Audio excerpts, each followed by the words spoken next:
Welcome to Books in Brief. We're taking a deep dive today into a book that, well, it really changed how a lot of people see the world. It mixes serious academic work with these startling, sometimes funny, real-world questions that they just force you to rethink what you thought you knew. Absolutely. Our mission today is to explore Freakonomics.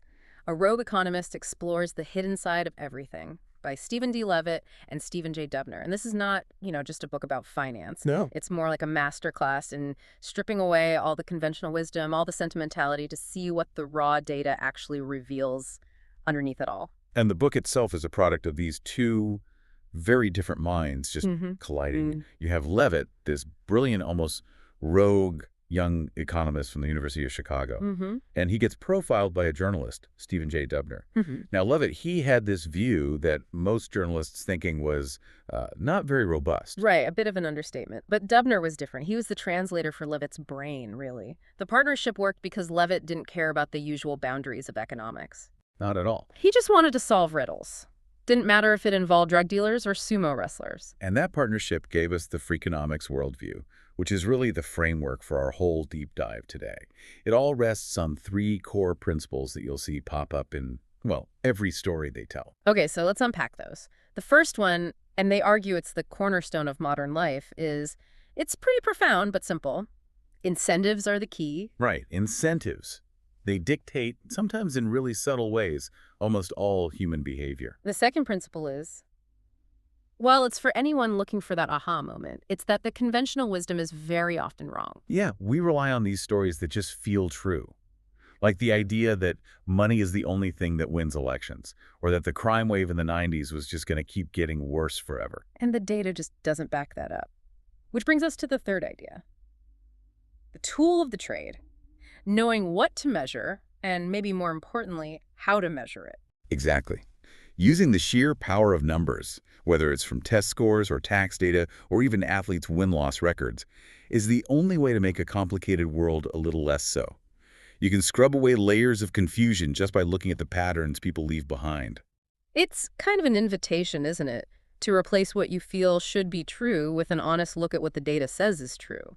And that framework, that way of investigating, leads us straight into the first big topic, the really subtle and often surprising power of incentives. So how do Levitt and Dubner define an incentive? It's simple, really. An incentive is just an object, often a tiny one, with this astonishing power to change a situation. It can urge people toward good behavior or away from bad. And they give what has become probably the most famous example from the book to show how easily this can all backfire. The Israeli daycare centers. Right. The problem was simple. Parents were showing up late all the time to pick up their kids, and the teachers were stuck waiting around. So, to solve this, the economists introduced a small economic incentive, a modest $3 fine for any late pickups. The logic seems sound right. Penalize the bad behavior. But the result was, well, it was the exact opposite of what anyone intended. Late pickups doubled. Doubled. The incentive completely backfired. So why? Because the $3 fine was just... it was too small? Yeah. So the parents, instead of feeling guilty about making the teachers wait, which is a really powerful moral incentive, they can now just pay off their guilt for cheap. They basically replaced the shame of being late with a simple economic transaction. It was like they were buying 30 minutes of late babysitting for a bargain. So you're saying when you introduce a financial incentive, especially a small one, you can actually crowd out the more powerful moral or social norms. That's the core insight. You replace feeling bad with a painless transaction. And the most shocking part of that study, when they later got rid of the fine, the late pickups didn't go back down. Nope. They had destroyed the moral incentive. The guilt was just gone.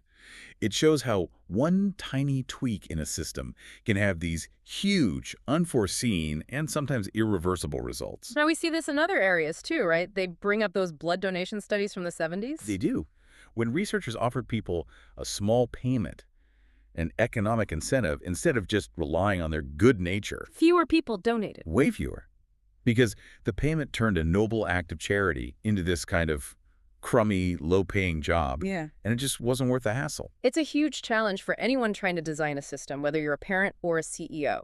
You have to figure out how to balance those three types of incentives, moral, social, and economic, without them canceling each other out. So if the daycare example shows how incentives can backfire, the next few examples show what happens when people just try to, well, beat the system altogether. Which is just a fancy way of saying cheating. Exactly. The authors frame cheating as this primordial economic act.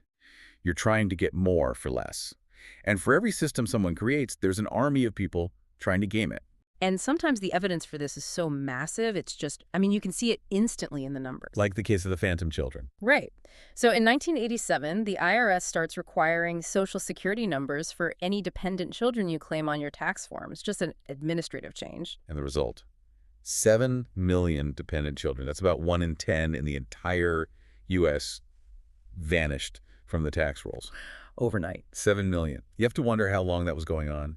But what about in professional environments where the cheating is more subtle, like the teacher cheating in Chicago public schools? Yeah, this was after high-stakes testing started in the mid-90s, linking test scores directly to things like job security and bonuses. So the incentive to cheat was huge. But how do you prove it? The authors used some really sophisticated statistical tools.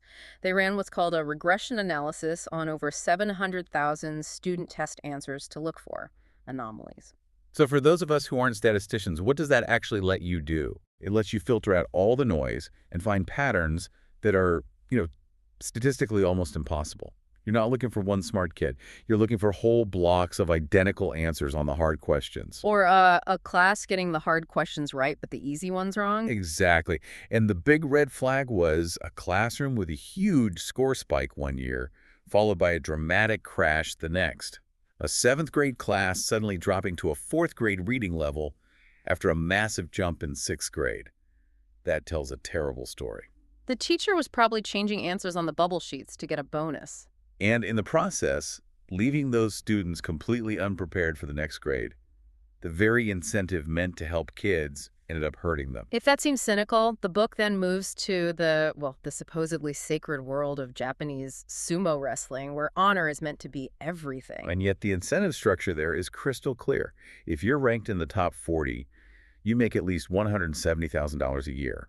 If you're ranked 70th, you make $15,000. That's a massive cliff. It's huge. So getting that critical 8th victory in a 15-bout tournament is incredibly valuable because it guarantees your rank will go up. So the data must point to cheating here too, right? It strongly suggests it. They looked at final day matches where one wrestler was 7-7 desperate on the bubble facing an opponent who was already 8-6 and totally secure. Logically, that should be a 50-50 match. It should be. But the data showed the desperate 7-7 wrestler won about 80% of the time. And here's the kicker. When those same two guys met in other tournaments without that bubble pressure. Back to 50-50. Right back to 50-50. The data points pretty clearly to match fixing, driven purely by those intense financial incentives. That idea of looking past what seems obvious brings us to the next big concept. Information asymmetry, or IA. It's a term that allows experts to, maintain their power and sometimes exploit people. IA is just when one person in a transaction has a lot more information than the other. We run into this every day, right? The mechanic, a doctor. A real estate agent. The book uses a huge study of nearly 100,000 home sales in Chicago. And that study found that real estate agents sold their own homes for about 2% more money and kept them on the market for about 10 days longer than their clients' homes. And it's not necessarily that they're evil. It's just a conflict of incentives. Yeah. The agent wants a quick commission. That extra 2% for the client might only be a few $100 for the agent. But waiting 10 more days for their own house is worth it to them. Exactly. They use their superior market knowledge, their information asymmetry, against the client's best interest. IA also creates the famous lemon problem, doesn't it? Why a brand new car loses a quarter of its value the second you drive it off the lot. Right, because buyers just assume the seller is hiding something bad about the car. That fear of hidden information is what hammers the price down. But the book argues the internet has really wounded information asymmetry. It really has. It's like a giant magnet pulling all the hidden information out to the open for everyone to see. It lets you compare life insurance prices in seconds or bypass a funeral director trying to sell you an $8,000 casket. Which you can now just buy online for $3,600. The internet has shrunk that gap between the expert and the public. So this brings us to a really fascinating final study on this, the Bagel Man experiment. Yes, Paul Feldman. He would leave baskets of bagels and an honor system money box in different offices and just kept meticulous data on who paid. And he found that people weren't quite as honest as he'd hoped. But the really interesting part was what he called the nuanced social calculus of theft. Right, the same people who would regularly shortchange him on the bagels, taking more than they paid for, almost never stole the actual cash box. So there's a difference in our minds between taking a bagel and taking cash. A huge difference. The shame and guilt associated with stealing physical money was much higher than for just, eating an extra bagel. And social incentives played a role, too. Smaller offices were consistently more honest. They were. Because in a smaller community, there's more social pressure, more shame. You feel like you're being watched. Yeah. It's the same pattern we see in street crime. Okay, so our final segment dives into a really emotional topic, parenting. And the book argues that so much of conventional parenting wisdom is driven by one thing. Fear. And that fear is fueled by all this contradictory expert advice that changes constantly. Right. One year you're supposed to stimulate your baby constantly. The next, it's no undue stimulation. It leaves parents totally vulnerable to fear-mongering and focusing on things that, well, ultimately don't matter that much. And we are just terrible at assessing risk, aren't we? We're more afraid of rare events like mad cow disease than common risks like germs in our own kitchen. Because we feel like we're in control of our kitchen. So this leads to parents obsessing over things that are statistically minor, like which brand of car seat to buy. So to cut through all that emotional noise, the authors turn to this massive government study, the Early Childhood Longitudinal Study, or ECLS. It tracked over 20,000 children to find correlations with school performance. And it's crucial to remember, they are measuring correlation, not direct causation. Okay, so the results are pretty shocking for parents who are, agonizing over every little choice. Let's start with the factors that do correlate strongly with high test scores. And these are things that generally reflect who the parents are, things that are often decided before a child is even born. Like having highly educated parents. Or having a high socioeconomic status. Yeah. The mother being 30 or older when the first child is born, and having lots of books in the home. The data suggests who parents are. Their education, their environment, their status matters immensely. Now for the other side. The list of things that do not correlate with high test scores, once you control for those other factors, this is where the shock really comes in. And it's all the stuff parents obsess over.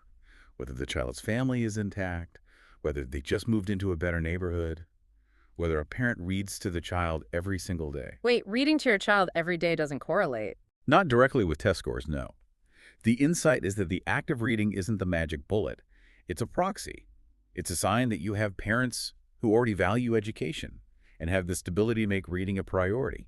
So the data tells us to focus less on the frantic activity list and more on the fundamental environment a child is born into. The authors even point out that agonizing over an expensive car seat doesn't help nearly as much as the simple act of keeping the kid in the back seat. Exactly. The data isn't telling you to stop reading to your kids. It's telling you that the reading is probably a symptom of success, not the cause of it. What Stephen D. Levitt and Stephen J. Dubner show us time and again in Freakonomics is just the astonishing power of data to replace our gut feelings or moral positions with, with honest and often challenging insights. The book really is an invitation to question every accepted story, whether it's the power of experts or the assumption that putting big incentives on something automatically leads to the outcome you want. Right. We see that the candidate who spends more money in an election usually wins. But the data shows the money may not be the cause of the win. Maybe the candidate's natural appeal is what attracts both the money and the votes. And that question of causality versus correlation is so critical. The final provocative thought the book leaves you with is this. Think about that massive American crime wave.